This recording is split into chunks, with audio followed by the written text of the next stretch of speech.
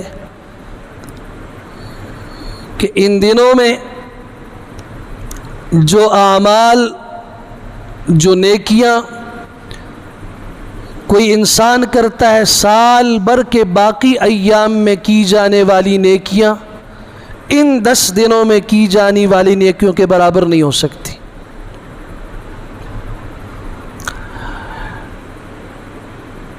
یہ جو ابتدائی 10 دن ہیں، ان میں ہم نے کیا کرنا ہے؟ پہلی بات تو یہ ہے کہ یہ سال کے سب سے افضل ترین 10 دن ہیں۔ دوسری بات یہ کہ ان میں جو اعمال صالحہ اور نیک اعمال کیے جاتے ہیں، سال بھر میں کوئی نیکی اور عمل صالح اس کے برابر نہیں ہو سکتا۔ جیسے لیلۃ القدر کا قیام، سال بھر کی آپ 359 راتوں کو قیام کریں، ایک لیلۃ القدر کی جو رات کا قیام ہے اس کے برابر نہیں ہو سکتی۔ کچھ اعمال ہیں، کچھ نیکیاں ہیں جن کا تعلق وقت کے ساتھ ہوتا ہے، جن کا تعلق جگہ کے ساتھ ہوتا ہے۔ کچھ جگہیں ایسی ہیں جہاں نیک عمل کی قیمت کئی گنا بڑھ جاتی ہے۔ میں اس تفصیل میں نہیں جاتا، اشارہ کرتا ہوں۔ مسجد حرام میں ایک نماز ہے جو 1,00,000 نمازوں کے برابر ہے۔ مسجد نبوی میں ایک نماز ہے جو باقی مساجد میں اور باقی جگہیں پڑھی جانے والی نمازوں کے مقابلے میں 50,000 گنا افضل ہے۔ مسجد قباء ہے اور بیت المقدس ہے، یہاں 25,000 نمازوں ایک نماز کا اجر بڑھ جاتا ہے۔ جگہ کی وجہ سے ابھی آپ مسجد میں تشریف لائے، آپ کے علم میں ہے کہ مسجد کے اندر جماعت کے ساتھ جو نماز پڑھی جائے 27 گنا وہ اجر زیادہ رکھتی ہے، اور اگر وہ جامع مسجد ہو تو 500 گنا اس کا اجر بڑھ جاتا ہے۔ ایک صرف جماعت کی نماز، جماعت کی نماز اکیلی نماز کے مقابلے میں 27 گنا بڑھ کے ہے۔ پھر وہ جماعت کی نماز اگر جامع مسجد میں ہو تو وہاں 500 گنا اس کا اجر بڑھ جاتا ہے۔ جگہ کی وجہ سے، مکان کی وجہ سے نیک عمل کی قوت میں، اس کے اجر میں، اس کے ثواب میں اضافہ ہوتا ہے۔ پھر بعض اوقات ایسے ہیں جن اوقات میں کیا جانے والا عمل باقی اوقات میں کیے جانے والے عمل سے کئی گنا بڑھ کے ہوتا ہے۔ وقت پہ جو نماز پڑھی جائے اور ایک نماز جو وہی نماز ہو، اتنی ہی رکعتیں ہوں، اس سے زیادہ لمبی قرات ہو، زیادہ لمبا رکوع اور سجدہ ہو، لیکن وقت پہ نہ ہو، قضا ہو، کبھی بھی وہ وقت کے اوپر پڑھی جانے والی ادا شدہ نماز کے برابر نہیں ہے۔ ان 10 دنوں میں جو نیکیاں کی جاتی ہیں، سال بھر میں کوئی نیکی اس کے برابر نہیں۔ صحابہ کرام نے عرض کیا، رسول اللہ وَلَا الْجِهَادُ فِي سَبِيلِ اللَّهِ، اللہ کے راستے میں جہاد کا بہت بڑا اجر ہے۔ اس جہاد کے نتیجے میں شہید ہونے والا شخص، اس کے جسم سے نکلنے والا خون زمین پہ بعد میں پڑتا ہے، اس کی مغفرت کا فیصلہ پہلے ہو جاتا ہے۔ جنتیوں کو جنت میں جانے کے بعد اللہ کا دیدار نصیب ہوگا، لیکن شہید کو آخری سانس کے نکلنے اور روح کے قبض کیے جانے سے پہلے ہی روئے زمین پہ اللہ کا دیدار ہو جاتا ہے۔ اتنا بڑا اجر۔ صحابہ نے پوچھا، کیا مجاہد کا اجر بھی ان 10 دنوں میں جو نیکی کرے اس کے برابر نہیں؟ فرمایا وَلَا الْجِهَادُ فِي سَبِيلِ اللَّهِ۔ ایک شخص جہاد کرتا ہے اور ایک شخص ان 10 دنوں میں نیکی کرتا ہے، ان 10 دنوں میں کی جانے والی نیکیوں کا اجر باقی سال بھر کے تمام ایام میں کیے جانے والے اعمال سے بڑھ کے ہے۔ کیا کرنا چاہیے؟ رسول اللہ صلی اللہ علیہ وسلم نے فرمایا فَأَكْثِرُوا فِيهِ التَّكْبِيرَ وَالتَّهْلِيلَ وَالتَّحْمِيدَ، کثرت کے ساتھ اللہ اکبر پڑھو، لا الہ الا اللہ پڑھو، الحمدللہ پڑھو، سبحان اللہ پڑھو، کثرت کے ساتھ۔ حضرت عبداللہ بن عمر، حضرت ابو ہریرہ رضی اللہ تعالیٰ عنہما کی روایات ہیں، جب یہ عشرہ شروع ہو جاتا تھا یہ بازاروں کے اندر بھی، گلیوں میں بھی، اور گھروں کو جاتے ہوئے اور مساجد کی طرف آتے ہوئے راستوں میں پڑھا کرتے تھے بلند آواز سے اللہ اکبر اللہ اکبر اللہ اکبر، لا الہ الا اللہ اللہ اکبر وللہ الحمد۔ جب یہ عشرہ شروع ہو، ہر مسلمان پورے عشرے میں وہ جو تکبیرات تشریق 5 دن ہیں، 9 ذی الحج کی فجر سے لے کے 13 کی عصر تک، وہ تو واجب ہیں، ان کے علاوہ مستحب ہے کہ جب ذی الحجہ کا چاند نکلے، ذی الحجہ کا مہینہ شروع ہو، مسلمان گھروں میں بھی راستوں میں بھی کثرت کے ساتھ اللہ کا ذکر کریں اور ذرا بلند آواز کے ساتھ کریں۔ پھر ابتدائی عشرے کے جو اس 10 دنوں میں روزہ رکھنا، 9 دن، 10واں دن چونکہ عید کا ہے، عید کا دن اللہ کی مہمان نوازی کا دن ہوتا ہے، اس دن روزے کی ممانعت ہے شریعت میں، 9 دن روزہ رکھنا، ہر ایک دن کا روزہ 1 سال کے گناہوں کا کفارہ بنتا ہے۔ اور جو 9 ذی الحج ہے جس کو یوم عرفہ کہتے ہیں، اس دن اگر ایک آدمی روزہ رکھے، صحیح مسلم کی حدیث کے الفاظ ہیں، رسول اللہ صلی اللہ علیہ وسلم نے فرمایا میرا یقین ہے، میرا اللہ سے یہ گمان ہے، اور میں یہ امید رکھتا ہوں اپنے اللہ سے کہ 9 ذی الحج کا ایک روزہ اس سال کے گناہوں کا کفارہ بھی بنے گا، آئندہ سال اگر اس کی زندگی رہی۔ اور ایک روایت میں السنۃ الماضیہ کے الفاظ ہیں، گزشتہ سال کے اس کے گناہ جو باقی رہے، اللہ تعالیٰ اس ایک روزے کی وجہ سے ان کی معافی کا اعلان فرماتے ہیں۔ روزہ تیسرا عمل جو ان دنوں میں کیا جاتا ہے وہ حج کا ہے۔ پوری دنیا سے، آفاق عالم سے حاجی وہاں پہنچے ہوئے ہیں، اللہ تعالیٰ ہم سب کو بھی یہ شرف نصیب فرمائے۔ چوتھا عمل قربانی کا عمل ہے۔ آج ہم جس ماحول میں جی رہے ہیں، ایک اعتراض کسی زمانے میں غیر مسلموں کی طرف سے کیا جاتا تھا، اور سب سے پہلے یہ اعتراض ہندوؤں نے کیا۔ اس کی وجہ یہ تھی کہ ہندوستان میں مسلمان بھی بڑی کثرت کے ساتھ موجود ہیں اور ہندو زیادہ ہیں۔ ان ہندوؤں نے اعتراض کیا کہ مسلمانوں کو کیا سکون ملتا ہے، ان کو کیا فائدہ ملتا ہے کہ یہ جانوروں کو ذبح کرتے ہیں، خون بہاتے ہیں، زندہ حیوانات کو تکلیف پہنچاتے ہیں۔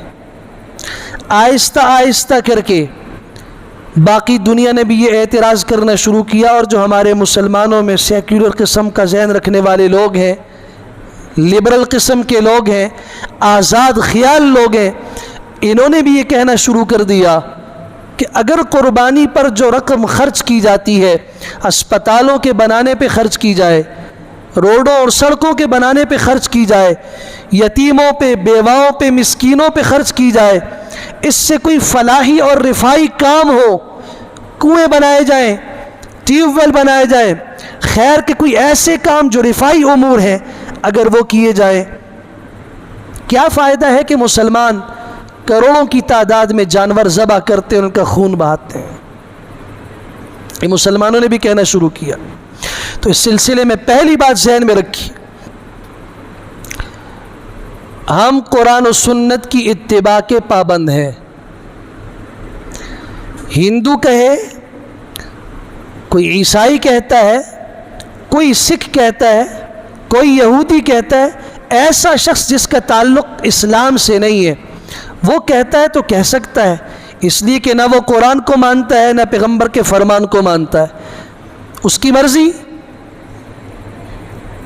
لیکن ایک مسلمان کو یہ حق نہیں پہنچتا وہ اپنے آپ کو مسلمان کہے، اس کے بعد جو حکم قرآن مجید کے اندر کھلے الفاظ میں موجود ہو اور رسول اکرم صلی اللہ علیہ وسلم کی احادیث مبارکہ میں موجود ہو۔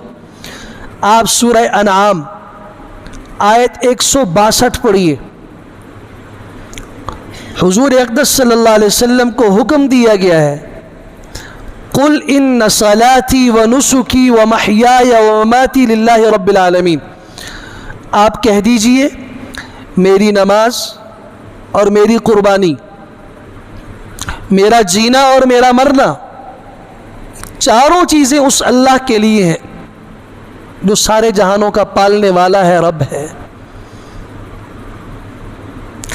جہاں عبادت بدنی اللہ کے لیے ہے، آپ التحیات میں بیٹھ کے نماز کے آخر میں سجدہ کر کے اٹھ کے بیٹھتے ہیں، آپ پہلا لفظ ادا کرتے ہیں التحیات للہ والصلوات والطیبات. کبھی آپ نے غور کیا کہ یہ آپ کیا کہہ رہے ہیں؟ التحیات للہ، میری ساری زبانی عبادتیں اللہ کے لیے ہیں. والصلوات، میری تمام بدنی عبادتیں اللہ کے لیے ہیں. والطیبات، اور میری ساری مالی عبادتیں بھی اللہ کے لیے ہیں.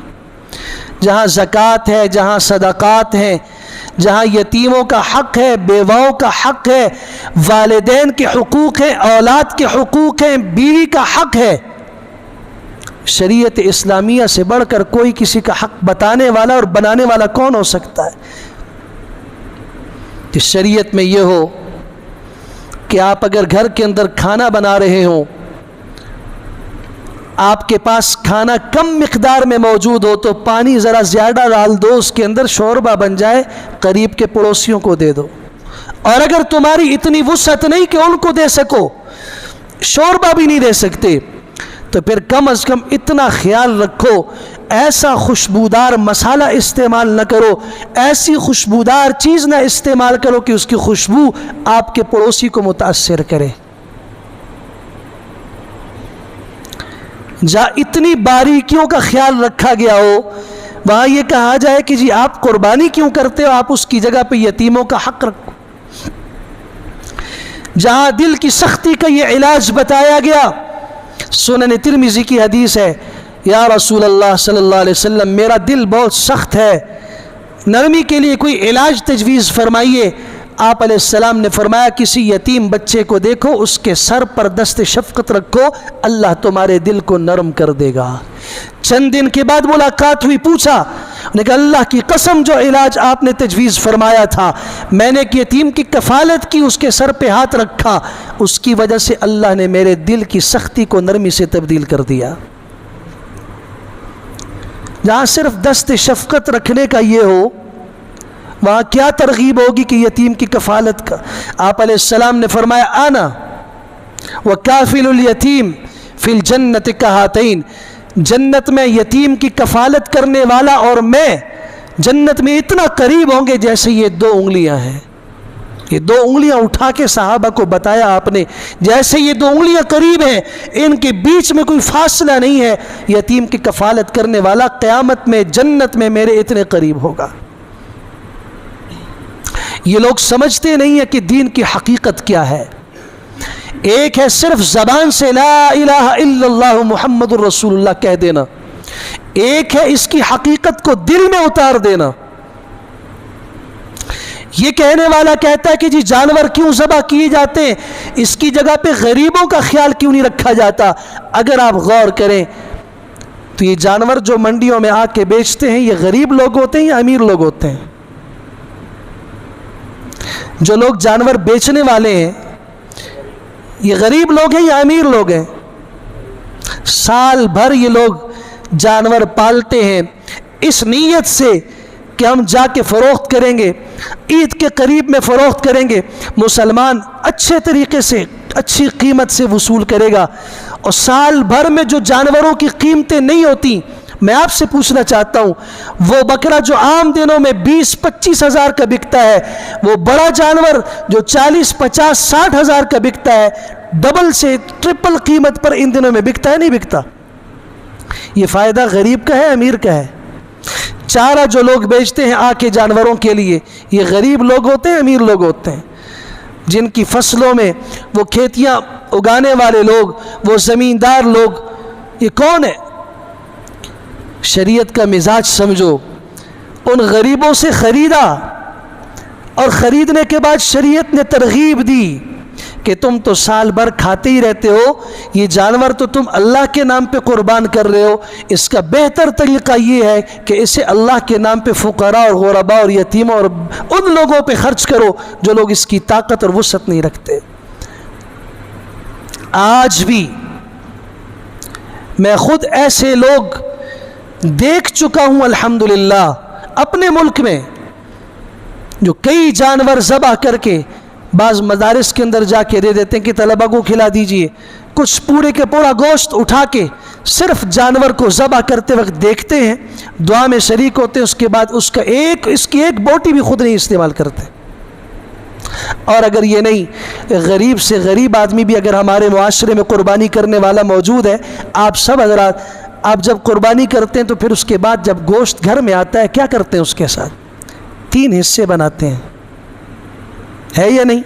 ایک اپنے لیے، ایک عزیز و اقارب کے لیے، اور ایک فقراء اور غریبوں کے لیے۔ کیوں؟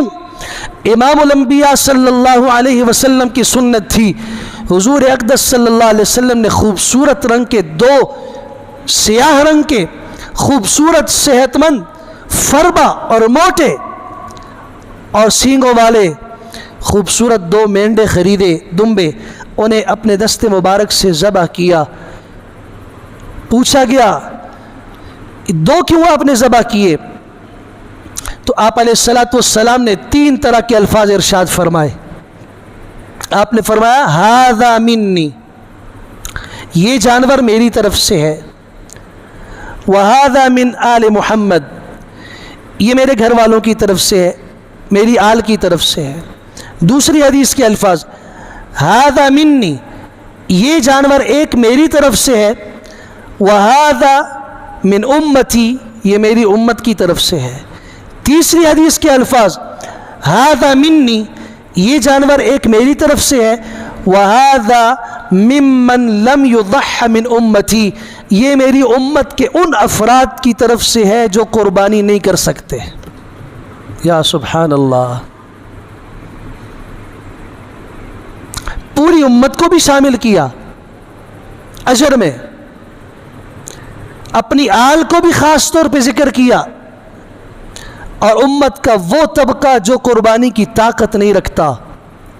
تو میں اس موقع پر اکثر کہا کرتا ہوں کہ قربانی کرنے والا شخص جس کی وسعت ہے وہ تو پھر بھی خطرے میں ہے کہ پتہ نہیں اس کی ریاکاری نہ ہو جائے، کوئی ایسا عمل نہ ہو اخلاص کے راستے میں رکاوٹ بن کے اس کی قربانی کو ضائع کر دے۔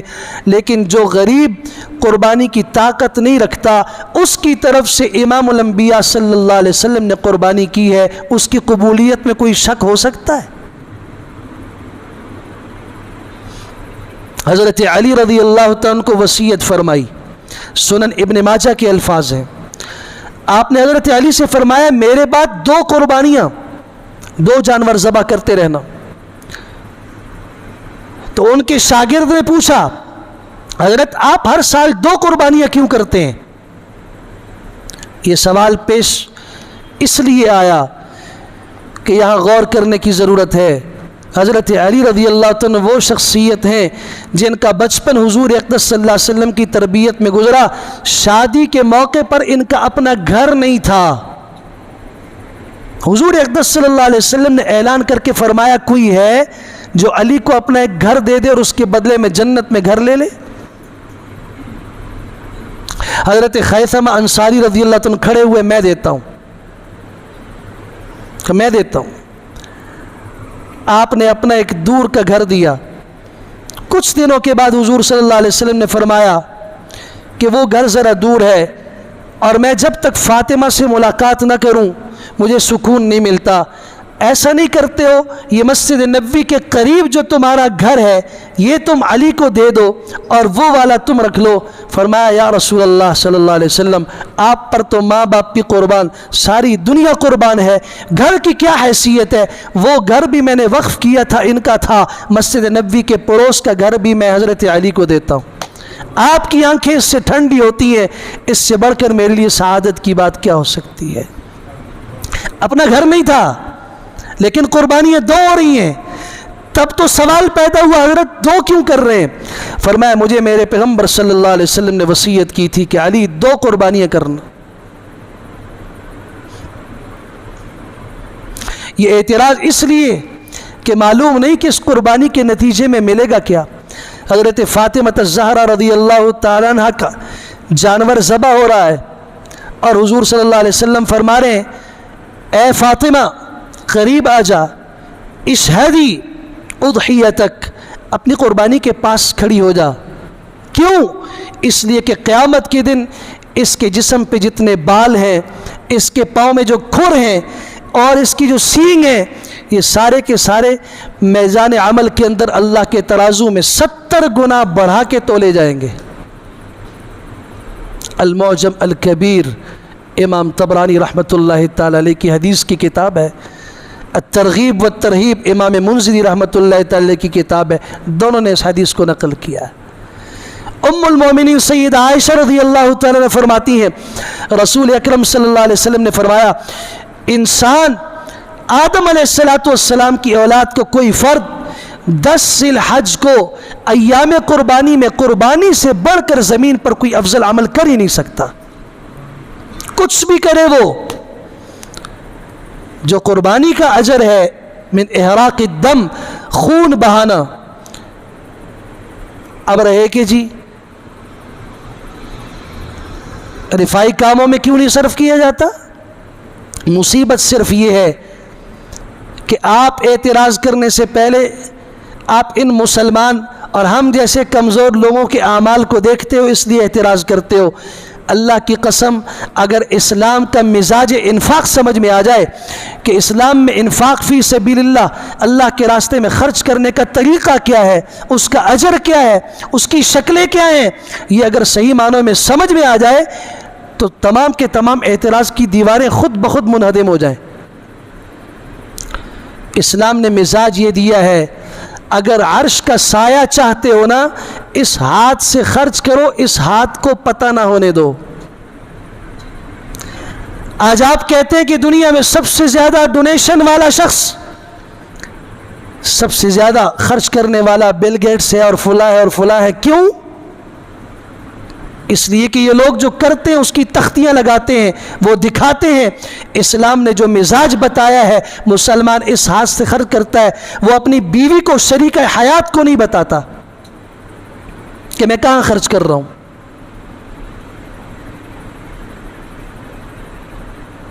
ایسا ہے یا نہیں؟ اس ہاتھ سے دو، اس کو پتہ نہ چلے.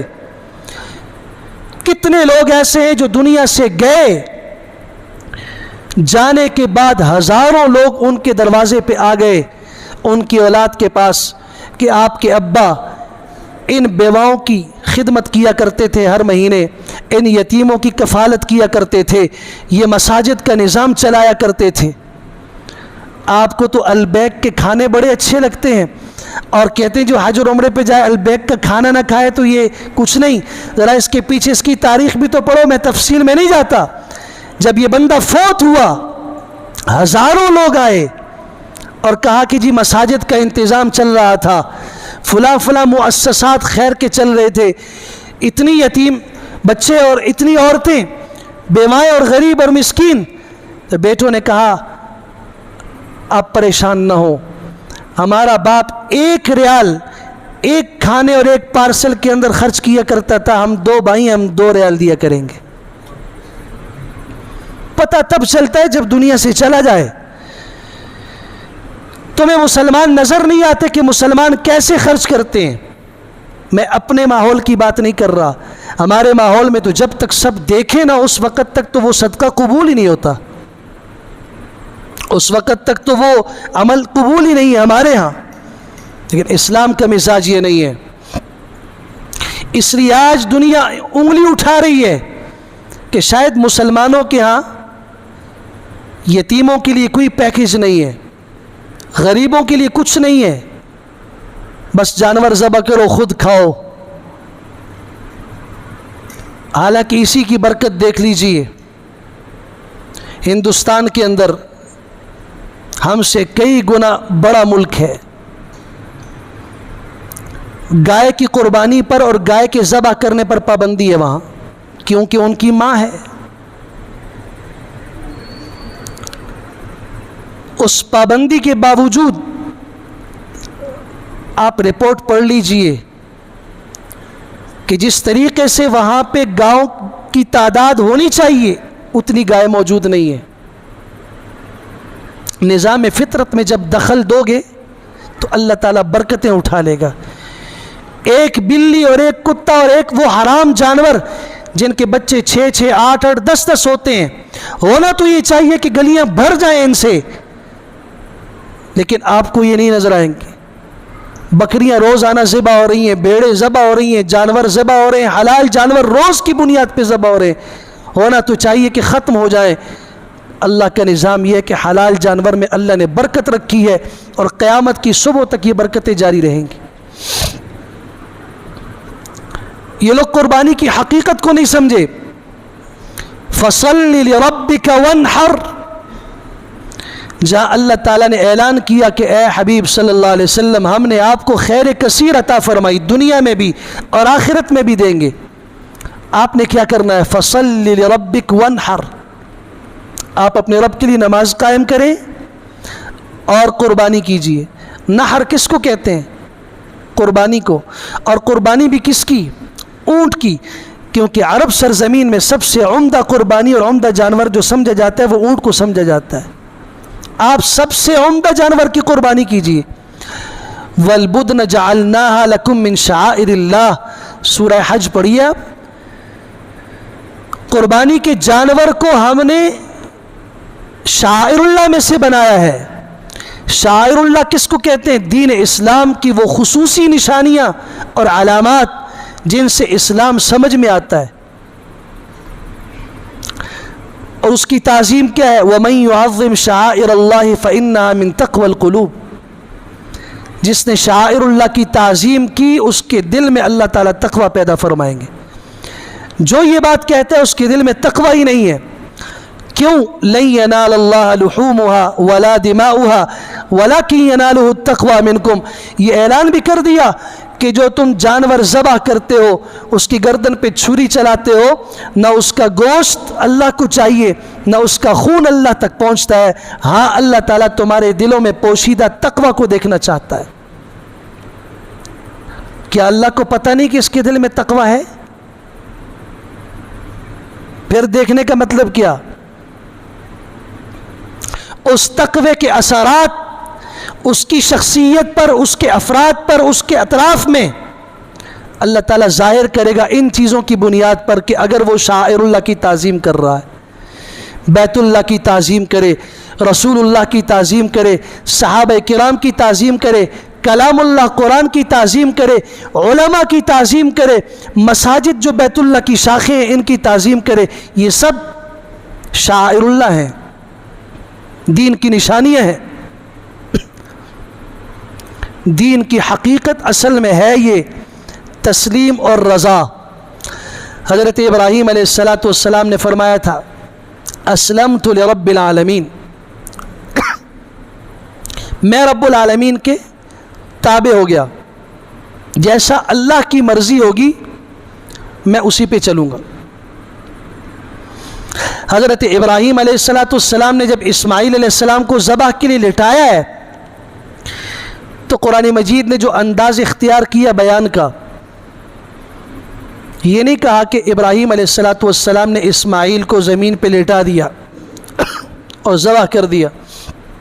فلما اسلما، جب وہ باپ اور بیٹا دونوں سر خم تسلیم کر بیٹھے، اپنے رب کی رضا پہ سب کچھ، اپنی رضا کو اپنے رب کی رضا پہ قربان کر بیٹھے، اس کے بعد پھر تلہ للجبین،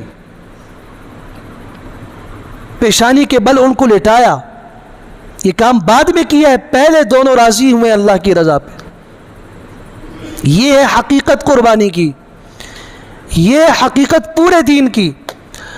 آؤ سیدنا عمر بن خطاب رضی اللہ تعالیٰ عنہ، جن کے متعلق یہ روایت مستدرک حاکم میں صحیح سند کے ساتھ موجود ہے، مسند احمد بن حنبل میں بھی موجود ہے، حدیث 1790 مسند احمد بن حنبل میں جمعے کا دن ہے، امیر المومنین غسل کر کے صاف ستھرے کپڑے پہن کے مسجد نبوی میں تشریف لا رہے ہیں جمعہ پڑھانے کے لیے۔ صحن سے گزر ہوا، پاؤں رکھا، مسجد نبوی کے صحن میں قریب میں گھر ہے حضرت عباس رضی اللہ تعالیٰ عنہ کا، جو حضور صلی اللہ علیہ وسلم کے چچا ہیں۔ ان کے گھر کا پرنالہ مسجد نبوی کے صحن کی طرف ہے۔ گھر والوں نے اوپر 2 چوزے ذبح کیے اور ان کے خون کو صاف کرنے کے لیے اس پہ پانی بہایا۔ خیال نہیں کیا کہ جمعے کا وقت ہے اور امیر المومنین نیچے سے گزر رہے ہیں۔ کبھی کبھار ایسا ہو جاتا ہے، ہم بھی کبھی گلی میں کسی کے پرنالے کے نیچے سے گزرتے ہیں، کبھی کبھار چھینٹے پڑ جاتے ہیں۔ امیر المومنین گزر رہے ہیں، خون والا وہ پانی پرنالے سے حضرت کے اوپر گرا۔ حضرت نے دیکھا کپڑوں کے اوپر خون کے اثرات، معلوم کیا کس کے ہیں، کیا کیا یہ کہ یہ تو چوزے ذبح کیے تھے، ان کے خون کو دھویا۔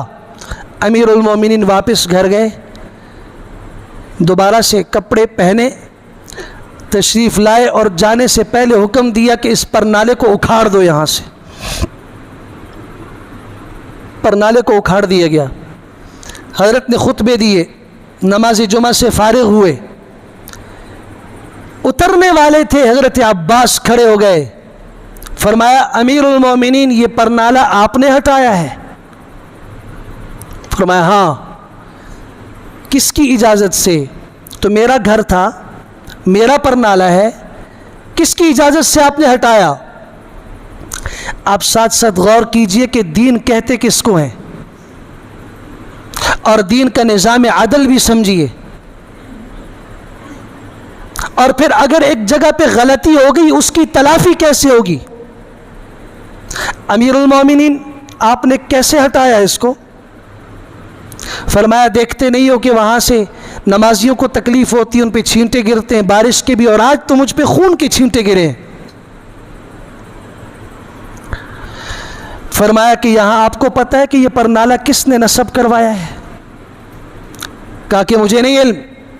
حضرت عباس فرماتے ہیں کہ اس جگہ پہ جب میرا مکان تیار ہوا، اس کی چھت تیار ہوئی، تو رسول اللہ صلی اللہ علیہ وسلم نے چھڑی سے اشارہ کر کے فرمایا تھا اس جگہ پہ پرنالہ نصب کرو۔ جگہ بھی آپ نے متعین فرمائی، اور اس سے بڑھ کر اگلا جملہ دل کی تختیوں پہ لکھیے اور سمجھنے کی کوشش کیجئے۔ فرمایا اس کے بعد رسول اللہ صلی اللہ علیہ وسلم نے فرمایا جگہ چونکہ اونچی ہے، تو آپ علیہ السلام نے فرمایا چچا جان میرے کندھوں پہ سوار ہو جائیے اور میں آپ کو اٹھاتا ہوں، آپ اپنے ہاتھ سے یہاں پہ پرنالہ نصب کر دیجئے۔ میں نے عرض کی تھی کہ یا رسول اللہ نہیں، میں خود کروا دوں گا کسی اور سے۔ فرمایا کہ نہیں، آپ چڑھ جاؤ۔ آپ نے اصرار کیا۔ مسند احمد کے الفاظ ہیں، حضور صلی اللہ علیہ وسلم کے اصرار کے نتیجے میں آپ علیہ السلام کے کندھوں پہ میں نے سوار ہو کے آپ کی مقرر شدہ جگہ کے اوپر اپنے ہاتھوں سے پرنالہ نصب کیا۔ وہ اس زمانے میں رہا، بارشیں ہوتی رہی، پانی آتا رہا۔ ابو بکر صدیق رضی اللہ عنہ کے زمانے خلافت میں بھی ایسا رہا۔ آج آپ اس کو کیسے اکھاڑ رہے ہیں؟ وہ دونوں حضرات آپ سے بہتر تھے، دونوں کے زمانے میں یہ کیفیات رہی ہیں۔ حضرت نے فرمایا اچھا کوئی گواہ ہے اس پر؟ بالکل ہے۔ یاد رکھیے عدالت ابی بن کعب رضی اللہ عنہ کی تھی، جس میں یہ مقدمہ لے جایا گیا۔ انصار صحابہ کو بلایا، انہوں نے گواہی دی۔ امیر المومنین کی آنکھوں سے آنسو جاری ہوئے، روتے ہوئے تشریف لائے، فرمایا آؤ عباس میرے کندھوں پہ سوار ہو جائیے، میں آپ کو اٹھاتا ہوں، اور اسی جگہ پہ اپنے ہاتھوں سے جیسے امام الانبیاء صلی اللہ علیہ وسلم نے آپ کو اٹھایا تھا کندھوں پر اور آپ نے اپنے ہاتھوں سے وہاں پر نالہ نصب کیا تھا، میں اسی سنت کو زندہ کرنا چاہتا ہوں۔ فرمایا امیر المومنین اس کی ضرورت نہیں ہے، کسی اور سے کروا لیں گے۔ کہا کہ نہیں، جیسے حضور نے اصرار کیا تھا میں بھی اصرار کرتا ہوں، میرے کندھوں پہ سوار ہو جاؤ۔ اٹھایا، ان کو پر نالہ نصب کروایا۔ جہاں عدالت کا فیصلہ ایسے ہو نتائج بھی بڑے مثبت مرتب ہوا کرتے ہیں۔ حضرت عباس نے فرمایا میرا یہ گھر مسجد نبوی کی توسیع کے لیے وقف ہے۔ اللہ اکبر! اللہ تعالیٰ مسلمانوں کو یہ جذبات عطا فرمائے۔ میرا گھر مسجد نبوی کی توسیع کے لیے وقف ہے، اسے مسجد نبوی کا حصہ بنایا گیا۔ اور آج جب آپ باب السلام سے داخل ہوتے ہیں، حضور اقدس صلی اللہ علیہ وسلم کے روضہ مبارکہ کی طرف جب آپ جاتے ہیں، باب السلام کی طرف چند قدم آپ جائیں، دائیں طرف کبھی سر اٹھا کے دیکھیے، وہاں پہ آج بھی وہ نشان موجود ہے کہ یہاں حضرت عباس کے گھر کا پرنالہ ہوا کرتا تھا۔ یہ دین کی حقیقت ہے، تسلیم اور رضا، اپنے جذبات نہیں۔ دل تو چاہتا ہے کہ ختم کر دیا جائے اور آرڈر بھی کر دیا، نہیں نہیں نہیں، جیسے دین کہتا ہے اس کے پیچھے چلنے کا نام، اس کا نام دین اسلام ہے۔ اور جس کی زبان یا جس کا قلم دین اسلام کی کسی شرعی حکم کے خلاف اٹھ جائے، اسے اپنے ایمان کی فکر کرنی چاہیے،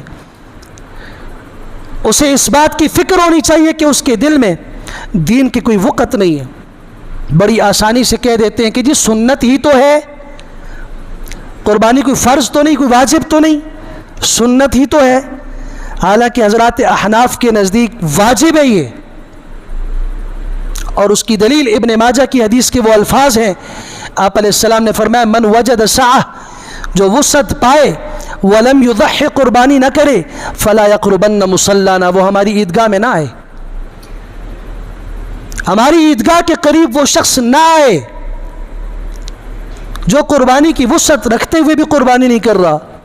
اس سے معلوم ہوا کہ قربانی واجب ہے۔ جن اہل علم نے اس کو سنت کہا ہے، سنت ابیکم ابراہیم سے، کہ یہ تمہارے ابا حضرت ابراہیم علیہ السلام کی سنت ہے، چلو مان لیا، تو کیا سنت اس قابل ہے کہ مسلمان اس کو حقیر سمجھ لیں اور سنت کی کوئی وقت نہیں؟ میں آپ سے پوچھنا چاہتا ہوں، آذان جو ہے، جو نماز کے لیے آذان دی جاتی ہے، یہ آذان کیا ہے؟ خود تو مقصود نہیں ہے، اصل مقصود تو نماز ہے، اس نماز کے لیے آذان ایک بلاوا ہے۔ اگر کوئی آدمی کہے کہ جی اصل مقصود تو نماز ہے، یہ تو ویسے ہی اس کے لیے ایک بلاوا ہے، آج اس کی ضرورت نہیں ہے، سنت ہی تو ہے، ہم اسے چھوڑ دیں۔ رسول اکرم صلی اللہ علیہ وسلم نے فرمایا جس بستی کے اندر مسجد میں آذان نہ ہو اور لوگ وہاں آذان دینے میں سستی کریں، ان کے خلاف جہاد کرو، فقاتلوہم، ان کے ساتھ لڑا جائے گا، یہاں تک کہ اللہ کے گھروں میں اللہ اکبر کی صدائیں بلند ہوں گی۔ کوئی آدمی کہے کہ جی ہم اس کی جگہ پہ کوئی اور کچھ کر لیتے ہیں، اسپتال بنانے فلاں کر لیتے ہیں، یاد رکھیے ایک ہے ثواب اور ایک ہے اصل مقصد۔ کوئی آدمی صدقہ کرے، اسے ثواب تو مل جائے گا، لیکن مقصد تک کبھی بھی وہ نہیں پہنچ سکتا۔ مقصد جو قرب الہی ہے، اللہ کا قرب، وہ اسی حکم سے حاصل ہوگا جو حکم اللہ نے دیا اور جیسے دیا اور جب دیا ہے۔ دیکھیں سورہ اخلاص، صحیح بخاری شریف کے الفاظ ہیں، رسول اللہ صلی اللہ علیہ وسلم نے فرمایا ایک مرتبہ سورہ اخلاص کا پڑھنا 1/3 قرآن کے برابر اجر رکھتا ہے۔ اب اس سے کوئی آدمی یہ سمجھ لے کہ 3 مرتبہ سورہ اخلاص پڑھ کے پورے قرآن کا اجر لے لیں گے، لہذا ہمیں قرآن کی تلاوت کی ضرورت نہیں ہے۔ اسے صرف ثواب تو ملے گا 3 مرتبہ قرآن پڑھنے پر، لیکن جو مقصد تھا قرآن کی تلاوت کا کہ دل میں تقوی آئے، اللہ کا قرب حاصل ہو، رسول اکرم صلی اللہ علیہ وسلم کی شفاعت ملے، ان مقاصد سے یہ آدمی دور رہے گا۔ حضور اقدس صلی اللہ علیہ وسلم نے فرمایا پیار اور محبت کے ساتھ، عقیدت و شفقت کے ساتھ جس نے ماں اور باپ کو مسکرا کے دیکھا، اسے ایک حج اور ایک عمرے کے برابر اجر ملتا ہے۔ اب صاحب کہیں کہ جی کون پیسے لگائے اور کون اپنا کاروبار چھوڑے اور کون اپنے گھر والوں کو چھوڑ کے دور جائے، اس سے جا کے بس ماں باپ کو دیکھ لیتے ہیں، اجر حاصل کرتے رہیں گے، ثواب تو ملے گا لیکن جو مقصد تھا حج اور عمرے کا وہ کبھی اسے نہیں ملے گا۔ قربانی کا ایک مقصد ہے تقوی، وَلَكِنْ يَنَالُهُ التَّقْوَى مِنْكُمْ، وہ تبھی حاصل ہوگا جب اس دن صاحب حیثیت اللہ کو خوش کرنے کے لیے اپنے رب کی رضا کی خاطر جانور کے اوپر چھری چلائے گا۔ جانور تو جانور ہے، اس کے پیچھے اور بنیاد اور جذبہ تو یہ ہونا چاہیے، اگر حضرت اسماعیل علیہ السلام کی طرح مجھے اپنے بیٹے کے ذبح کرنے کا حکم ملتا، تب بھی میں اپنے بیٹے کو اللہ کے نام پہ قربان کرنے کا جذبہ رکھتا۔ وآخر دعوانا الحمد للہ رب العالمین۔